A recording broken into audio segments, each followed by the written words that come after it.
Your highness ऐसे ही नहीं हर कहीं तशरीफ रखती है। उनका आना यही बताता है कि या तो कुछ खास है या फिर कुछ अलग। ऐसे में इंग्लैंड की महारानी क्वीन एलिजाबेथ II तो सबसे ज्यादा पूरे विश्व में फेमस है। तो क्या उनके अपमान को यूं ही जाने दिया जाएगा? बात बहुत समय पहले की है। पहले ना तो इतनी टेक्नोलॉजी होती थी और ना ही लोगों में इतनी अकल होती थी कि सब एक क्लिक से पता कर ले। शायद इसीलिए ही बिना मंजिल के सफर पर लोग निकल जाया करते थे। ऐसे ही चलते चलते ढूंढते ढूंढते टेडी टकर नाम के इंसान को कुछ नायाब मिला। टेडी बहुत ही अमीर खानदान से आता था। बचपन से ही उसे अपने पिता के बिजनेस में कोई दिलचस्पी नहीं थी। वो बस दुनिया का हर कोना देखना चाहता था और सबसे बड़ी बात, उसे अलग अलग एडवेंचर स्पोर्ट्स करना बहुत ही ज्यादा पसंद था। अपनी हर सांस का एहसास लेने में विश्वास रखता था टेडी। शायद इसीलिए ही उसकी जिंदगी ऐसे खाली नहीं गई थी। पैराग्लाइडिंग से लेकर रॉक क्लाइंबिंग तक सब किया था टेडी ने। अच्छा, वो ये सब अकेले कर लेता था। उसे किसी के साथ की जरूरत नहीं होती थी। ऐसे में जब वो 30 साल का था तब उसे स्कूबा डाइविंग करने का शौक लगा। वो पानी के अंदर की दुनिया को समझना चाहता था, इसीलिए उसने प्रोफेशनल स्कूबा डाइविंग का कोर्स भी किया। बस फिर क्या, ऐसे ही समुद्र की गहराई नापते नापते उसे मिला वो जो किसी ने सोचा भी नहीं था। 1955 में इसे वो मिला जो आज तक भी लोग ढूंढ रहे हैं। टेडी ने अपनी खोज की चर्चा पूरी दुनिया में की और शायद इसी वजह से उसे आज हर जगह जाना जाता है। टेडी ने दुनिया को एक नायाब क्रॉस दिया था, बिल्कुल वही क्रॉस जिस पर जीसस क्राइस्ट दिखाए जाते हैं। ये क्रॉस ऐसा वैसा क्रॉस नहीं था, ये पूरा 22 कैरेट गोल्ड का क्रॉस था जिस पर एमरल्ड भी जड़े थे। इस क्रॉस की चमक अंधेरे रूम में भी दिखती थी। ये क्रॉस उसने खुद ना रख के गवर्नमेंट को दे दिया था। स्कूबा डाइविंग करते करते उसे ये क्रॉस बर्मुडा की टेरिटरी के पास मिला था, इसलिए उसने ये क्रॉस गवर्नमेंट ऑफ बर्मुडा को दे दिया था। टेडी का शौक कभी भी पैसा था ही नहीं, वो नाम कमाना चाहता था।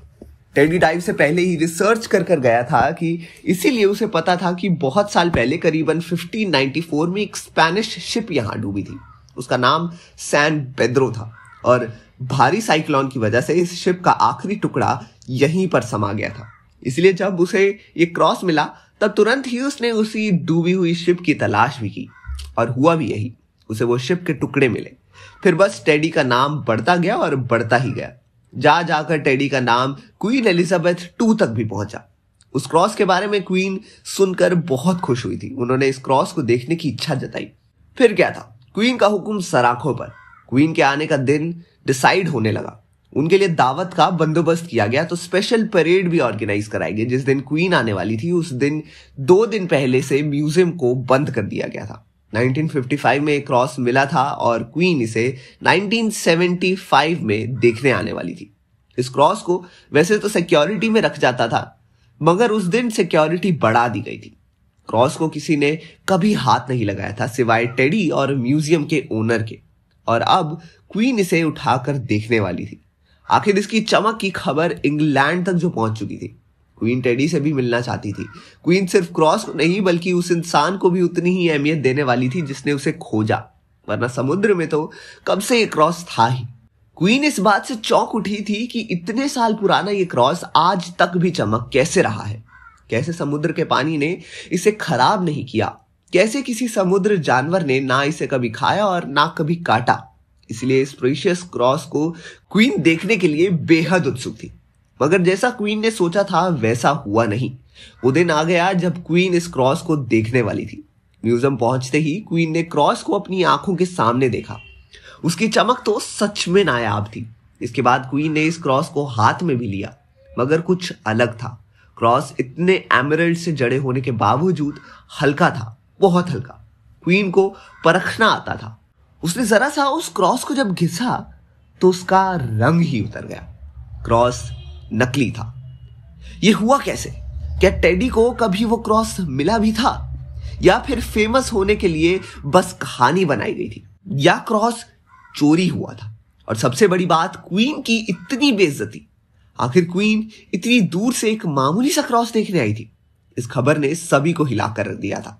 जितनी तेजी से ये क्रॉस की न्यूज फैली थी उतनी ही तेजी से ये न्यूज भी मीडिया में बाहर आ गई थी। क्वीन तुरंत ही वहां से चली गई, मगर इसके बाद इन्वेस्टिगेशन बिठाई गई, क्योंकि क्रॉस था तो असली। पहले भी तो क्रॉस की ओरिजिनलिटी देखी गई थी। पहले भी तो जगह जगह से परखने वाले लोग आए थे, तो फिर इतने लोग तो गलत हो नहीं सकते। थोड़ी इन्वेस्टिगेशन के बाद पता चला कि क्रॉस कुछ दिन पहले ही चोरी हुआ है।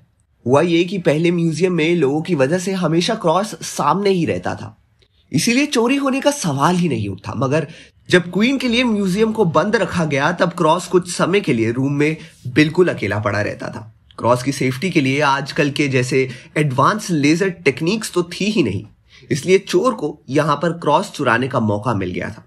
इसके अलावा क्रॉस की कभी भी पॉलिश या सफाई तो हुई ही नहीं थी, इसीलिए चोर के लिए बहुत आसान था आंख में धूल झोंकना, क्योंकि थोड़ा सा भी जो असली और नकली क्रॉस में डिफरेंस था वो सिर्फ देखने से पता ही नहीं चलता। हाँ, बाद में जब नकली क्रॉस को असली से कंपेयर किया गया था तब कई बातें निकल कर आई थी।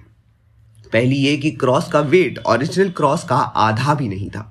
दूसरा ये कि इस क्रॉस में एक एमरल्ड अलग शेप का था। ओरिजिनल क्रॉस में एमरल्ड्स स्क्वायर और सर्कुलर थे, मगर इसमें एक एमरल्ड रेक्टेंगुलर था। और तो और ये नकली क्रॉस इतना चमकता भी नहीं था, मगर ये भी इतने छोटे छोटे डिफरेंसेस थे जो उस समय समझ नहीं आए थे। इस क्रॉस के रिलीजियस एथिक्स भी बहुत थे। इस क्रॉस को होली माना गया था क्योंकि शिप के डूबने के बाद भी ये बच गया था। इसका मतलब इसमें शक्तियां थी, इसीलिए अब लोग उससे भी डर रहे थे कि अब क्रॉस नहीं है तो उनके देश की रक्षा कौन करेगा। खैर, क्वीन के ऐसी विजिट के बाद एक टीम बिठाई गई जांच पड़ताल के लिए। हर एक इंसान की डिटेल्स निकाली गई जो उन 3 दिनों में म्यूजियम आया था। क्लीनर से लेकर ओनर तक सब पर शक की सुई आई, मगर सब क्लीन चिट लेकर निकले। तो आखिर चोर था ही कौन? किसने किया था इस चोरी को प्लान? कौन था मास्टरमाइंड? यही सवाल का जवाब ढूंढने के लिए स्पेशल टीम बुलाई गई। खुद क्वीन ने भी इस इन्वेस्टिगेशन में साथ देने का वादा किया, मगर चोर ने पीछे कुछ सुराग नहीं छोड़े थे। ऑलमोस्ट चोरी इतनी परफेक्ट थी कि कुछ पता ही नहीं चल पाया। केस 2 साल तक खुला रहा, मगर चोर के ऊपर शक 2 मिनट भी नहीं आया। ये कहानी थी परफेक्ट चोर की, वो चोर जिसने क्वीन को धोखा दिया और पुलिस को एक मौका तक नहीं दिया। इस परफेक्ट चोर की कहानी आज तक भी केस स्टडीज में ली जाती है। तो बस क्या पता इस बार इस चोर का केस इंस्पेक्टर जय दीक्षित के पास आए। आखिर जय मुंबई पुलिस का हुक्म का इक्का जो है। अच्छे अच्छे केस सुलझाने के बाद हो सकता है जय अब इस केस पर अली के साथ अपने दिन रात एक कर दे। तो आपके क्या विचार हैं ऐसी कहानी पर? हमें कमेंट सेक्शन में अपने विचार जरूर बताएं और देखते रहिए हमारा चैनल पॉलीग्राफ स्टूडियोज।